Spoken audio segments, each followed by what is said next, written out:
Everyone welcome back to educational sir.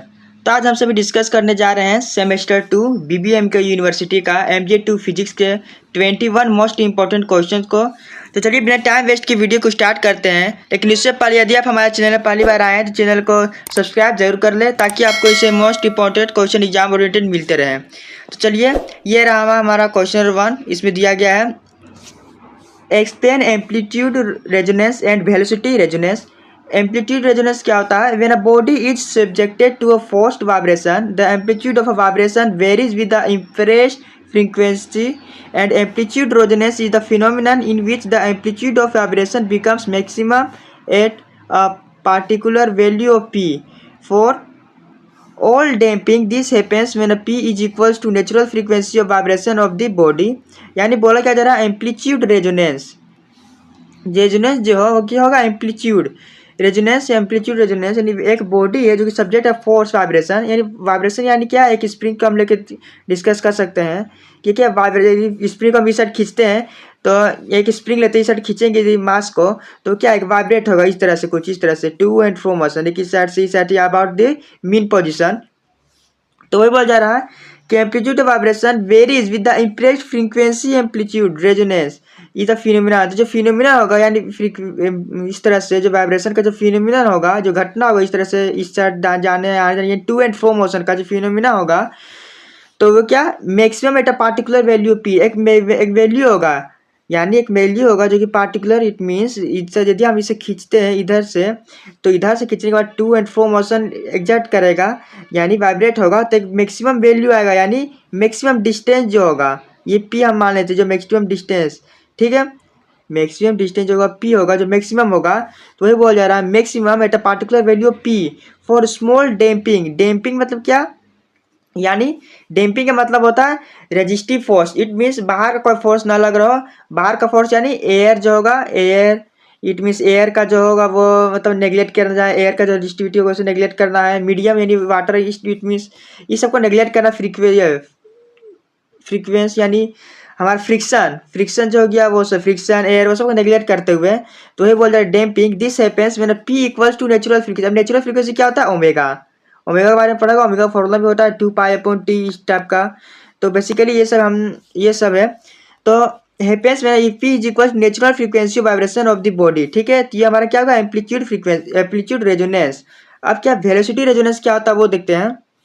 Velocity resonance the body of a vibrating system the body of a vibrating system varies and its maximum value is called velocity amplitude। यानी जो जिस velocity से वो maximum point तो गया है maximum point तो जिस वेलोसिटी से तो वही हमारा क्या हो गया वेलोसिटी एम्पलीट्यूड। इसे देखते हैं for any value of damping when the frequency of the impressed force is equal to the natural undamped. यानी डैम्पिंग ना करता हो उसमें क्या डैम्पिंग यानी मैक्सिमम नहीं मिनिमम डैम्पिंग उसमें। इसमें क्या डैम्पिंग थोड़ा सा होना चाहिए अनडैम्प्ड यानी एयर को डायरेक्ट नेग्लेक्ट कर दिया गया है। ठीक है frequency system the velocity amplitude is a maximum this phenomenon is known as velocity resonance. तो बेसिकली आपको ये डेफिनेशन होगा तो डेफिनेशन आपको याद करके एग्जाम में आएगा तो लिखना पड़ेगा। बेसिकली ये 5 नंबर में या फिर 1 नंबर में भी आ सकता है दे देगा व्हाट इज एम्पलीट्यूड रेजोनेंस या फिर दोनों का भी डिफरेंस तो दोनों का डेफिनेशन लिखना होगा। क्वेश्चन नंबर 2 क्या है State Hooke's law and define the various elastic constant establish a relation between different elastic constant। तो मैंने आगे का जो क्वेश्चन है बहुत से क्वेश्चन जो 15 नंबर वाला क्वेश्चन होगा 15 नंबर तक का यानी 15 नंबर वाला जो क्वेश्चन होगा हमारी यूनिवर्सिटी जो है बीबीएम के 15 नंबर का क्वेश्चन आता है तो उस सब क्वेश्चन को मैं डिस्कस इसलिए नहीं किया क्योंकि वीडियो बहुत ज़्यादा लॉन्ग हो जाएगा। तो मैं बेसिकली आपको इंपॉर्टेंट क्वेश्चन जो रहा जो आप खुद से भी कर सकते हैं वरना यदि आपको एक एक करके पार्टिकुलर वीडियो चाहिए तो वो भी आप बता दीजिएंगे मैं आपको पार्टिकुलर एक एक क्वेश्चन का वीडियो ला दूंगा क्योंकि ये बहुत ही लॉन्ग हो जाएगा 4 से 5 पेज का ये होगा इसे लिखने के लिए। तो इसलिए मैं बोल रहा हूँ तो ये हमारा क्या हो गया इलास्टिक कांस्टेंट यानी जो मॉडुलस रिजिडिटी हो गया बल्क मॉडुलस बी हो गया इस टाइप बीटा। उसी प्रकार से हम क्या लिखते हैं के बल्क मॉडुलस का हम क्या ये ईटा हो गया मॉडुलस रिजिडिटी के हो गया बल्क मॉडुलस और हमारा क्या यंग्स मॉडुलस गामा और एक होता है क्या पॉइजन रेशियो जिससे हम ये सिग्मा से करते हैं। तो 4 इलास्टिक कांस्टेंट है इसको बताना पड़ेगा तो ये लॉन्ग हो जाएगा। पहले क्या deduce formula for the flow of a liquid through a capillary tube, mention limitation and क्या करेक्टनेस, यानी करेक्शन जो आपको करना होगा। ये भी हमारा 4 से 5 पेज का हो जाएगा, बहुत ही लॉन्ग को है। 15 नंबर में आएगा तो आपको लिखना ही पड़ेगा 4 से 5 पेज का। तो इसका बेसिकली इन सब का डेरिवेशन होता है। तो यदि आप कमेंट करते हैं या वीडियो में यदि आप यदि इस वीडियो में क्या ओनली 100 लाइक, यदि वीडियो में हमारा 100 लाइक हो जाता है, इस वीडियो में 100 लाइक और क्या 20 कमेंट्स और 100 लाइक मैं टारगेट दे रहा हूँ, 100 लाइक और 20 कमेंट यदि हमारा ये हो जा रहा है वीडियो में, तो मैं आपको पार्टिकुलर एक एक वीडियो जरूर लाऊंगा एक एक क्वेश्चन का, यदि होता है तो। ठीक है, तो क्वेश्चन 4 क्या है, write down differential equation of SHM and obtain its solution. ये भी 3 पेज का हो जाएगा। डिफरेंशियल इक्वेशन जो है एसएचएम का, उसे डिराइव ही करना है बेसिकली, इसको सॉल्यूशन को भी डिराइव करना है। आइए देखिए, ये भी 4 से 5 पेज का derive equation for kinetic, potential energy, total energy, average energy, particle in SHM. SHM का जो सबको डेरिवेशन करना पड़ेगा, ग्राफ बनाना पड़ेगा, बहुत ही इंपॉर्टेंट है। क्या what is damping, write down the equation of damped harmonic motion of the differential form and solve with discussion the result. इसके रिजल्ट को भी डिस्कस करना पड़ेगा। ये भी बहुत ही इंपॉर्टेंट है। डैम्पिंग के अकॉर्डिंग, डैम्पिंग में जो फोर्स लगता है, सारे फोर्स को लिखनी है। डैम्पिंग में हमारा बेसिकली दो फोर्स लगता है। क्या F is equal to minus का के एक्स, एक है गामा करके जो फोर्स लगता है रेजिस्टिव फोर्स, मैंने बताया था अभी कि एयर इसको नेगलेक्ट करना पड़ता है, डैम्पिंग फोर्स वही सब होता है। तो दो फोर्स लेकर उसको फिर डिराइव करना पड़ेगा, दो फोर्स को लेके। ये क्या है, derive and discuss Coriolis and centrifugal force. तो ये भी बहुत ही इंपॉर्टेंट क्वेश्चन है। 8 में state the captors law of planetary motion and deduce them. ये तो भी 5 से 6 पेज का हो जाएगा, बहुत ही इंपॉर्टेंट है। फिर क्या है, डिस्कस डिमेंशन, क्या है Michelson Morley experiment and discuss the result. Question number 9 बहुत ही इंपॉर्टेंट, वेरी वेरी इंपॉर्टेंट। 10, 11 और जो ये 12 है, ये बहुत ही ज़्यादा इंपॉर्टेंट है। बेसिकली एग्जाम में आता है, खास करके डिड्यूस लॉरेंज ट्रांसफॉर्मेशन। तो ये एग्जाम बहुत ही इंपॉर्टेंट है। ये भी 3 पेज का हो जाएगा। Discuss the phenomena of length contraction, ये 5 नंबर में आएगा। ये 15 नंबर का नहीं, 5 नंबर का आएगा। तो ये 1 पेज में कंप्लीट हो जाएगा आपका। ये भी 5 नंबर में आएगा। State and discuss the postulates of special theory of relativity. Question 30 क्या, discuss the linear superposition of two simple harmonic oscillation having different frequency, what are the beats. तो बहुत ही इंपॉर्टेंट है।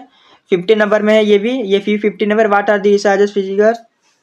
रिसार्जस फिगर्स क्या है, discuss the resultant of two perpendicular SHM with period in the ratio 1:1, consider the cases for important phase differences. समझ में आ रहा है। ये भी 15 नंबर का बहुत ही इंपॉर्टेंट है, 4 पेज का हो जाएगा वो भी। देखिए, discuss the speed of transverse vibration on a stretched string. तो ये बेसिकली इंपॉर्टेंट नहीं है अभी एग्जाम में, आ भी सकता है, लेकिन ये इंपॉर्टेंट नहीं है, तो इसे आप छोड़ भी दीजिए, कोई परेशानी वाली बात नहीं है। 16 देखिए, explain gravity waves and ripple wave, 5 number के लिए इंपॉर्टेंट है। Derive expression for the energy of a vibrating string including क्या, kinetic energy, total energy, potential, average, exam के लिए इंपॉर्टेंट है। ये देखिए 15 नंबर ये सब आएगा। ये भी 15 में, discuss the vibration of a plug string and the harmonics. ये देखिए, बेसिकली ये एग्जाम में नहीं आने वाला है, तो इसे आप छोड़ सकते हैं। फिर भी एक बार देख लीजिए क्या होता है। बेसिकली ये दिया हुआ है, what is reverberation, deduce this Sabine's formula for time of reverberation. तो ये नहीं आएगा एग्जाम में, तो इसे आप छोड़ सकते हैं। बेसिकली ये क्या होता है, when sound is emitted of the auditorium, यानी बेसिकली एक ऑडिटोरियम ये दिया हुआ है, इसमें जो साउंड यदि होता है कुछ इस तरह से, यहाँ से यदि यह साउंड निकलता है तो किस तरह से रिफ्लेक्ट करता है ये वॉल से, तो वही बेसिकली बताया गया है इसमें, बाकी कुछ नहीं है, इसे खुद से भी लिख सकते हैं, देख लीजिए आप। तो एग्जाम में नहीं आएगा, ये इंपॉर्टेंट है। Obtain Newton's formula for velocity of sound in a gaseous medium, discuss Laplace correction, बहुत ही इंपॉर्टेंट है। ठीक है, ये रहा क्वेश्चन नंबर 21, जो कि the pressure change in a longitudinal wave is represented as P is equal to 3.0 cos pi 330t minus x, where x is in meters, t in a second and P is the Newton per meter square. Find the pressure, amplitude, wavelength and the frequency of the wave. Basically ये दिया हुआ है, तो हमने v है, तो हमारे पास क्या दिया हुआ, ये दिया इक्वेशन, तो हमने वैसे ही एच से लिख लिया है। और क्या इसे हम इस तरह से लिख सकते हैं, 3 इंटू कोस पाई बाई 2 करके लिख सकते हैं, कोस 2 पाई बाई 2, यानी बेसिकली 2 से मल्टीप्लाई टू डिवाइड कर दिया है, 330 माइनस टी। इसे लिखने के बाद क्या हुआ, इसे हम कंपेयर करेंगे किससे, द स्टैंडर्ड प्रेशर इक्वेशन से, जो कि हमारा ये होता है। कंपेयर करके हम बेसिकली लेमडा की वैल्यू निकाल सकते हैं। लेमडा की वैल्यू यहाँ से 2 आ जाएगा, और वेलोसिटी वी देखिए यहाँ से, तो क्या 333 आ जाएगा। और यहाँ देखिए फ्रीक्वेंसी न्यू देखिए यहाँ से, न्यू का form v upon lambda, v upon v का वैल्यू हमारे क्या है, ये है 330, तो 330, और लेमडा की वैल्यू देखिए यहाँ 2 है। 2 कैसे, ये है 2 हमारा, हमने यहाँ 2 पाई अपॉन लेमडा होता है ना, कोस 2 पाई अपॉन लेमडा, तो ये देखिए लेमडा की वैल्यू यहाँ से आ गया 2, तो 2 है, तो यहाँ 2 हमने लिख दिया, तो ये हमारा हो गया बेसिकली फ्रीक्वेंसी फॉर्मूला के अकॉर्डिंग, क्योंकि न्यू का फॉर्मूला क्या होता है वेलोसिटी अपॉन वेवलेंथ। तो बेसिकली यह मैंने कुछ 21 मोस्ट इंपोर्टेंट क्वेश्चन देखा है। अब मैंने बोला यदि आपको एक एक करके आपको पार्टिकुलर वीडियो चाहिए सभी के लिए, तो आपको इस वीडियो में 100 लाइक और क्या ओनली 20 कमेंट्स करने होंगे, तभी आपको इस वीडियो में तभी आपको एक एक करके क्वेश्चन मिलेगा। इसके साथ इतना ही नहीं, आपके लिए और एक 25 क्वेश्चन का सीरीज ला जाएगा। It means 25 most important question for BSc physics semester 2 MJ2। तो वीडियो में बने रहे, हमारे चैनल से जुड़े रहें। चैनल में पहली बार आए चैनल को सब्सक्राइब जरूर कर लें, और भी 25 मोस्ट इंपॉर्टेंट क्वेश्चन आने वाले हैं, तो हमसे जुड़े रहें। मिलते हैं नेक्स्ट वीडियो के साथ। अपने दोस्तों के पास जरूर शेयर करें। Thanks for watching this video.